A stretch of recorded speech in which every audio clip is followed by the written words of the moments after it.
El director del Centro Regional de Órtesis, Prótesis y Ayudas Funcionales de Yucatán, CROPAFI, Mario Alberto Vega Bastarrachea, pidió a la sociedad sumarse a la campaña Dona, Rehabilita y Ayuda a quien más lo necesita, para integrar el primer Banco de Ayudas Funcionales de México, Bancorte-DIF. Tiene como objetivo recaudar lo que viene siendo aparatos de ayudas funcionales para ayudar a las personas que tengan algún tipo de discapacidad motora, ya sea desde corsets, burritos, bastones, andadores, muletas, silla de ruedas, todo tipo de ayuda funcional.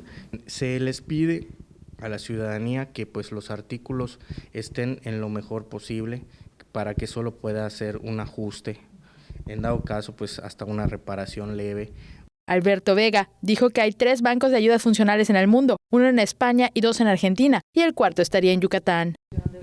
La función de este banco es poder alcanzar a las personas que pues obviamente por algún motivo no pueden adquirir con facilidad algún apoyo, sobre todo las personas que son del interior del estado, que a veces por algún documento no pueden concluir algún trámite. El banco estaría ubicado en las instalaciones de CROPAFI, en la calle 90 por 61A y 63 de la colonia Francisco y Madero, donde se reciben las donaciones. También son centros de acopio el DIF Yucatán, el CREE y algunas asociaciones civiles. Para mayores informes, comunicarse al teléfono 9999 28 71 80. Con imágenes de Manuela que Maribel Vega, Tele Yucatán te informa.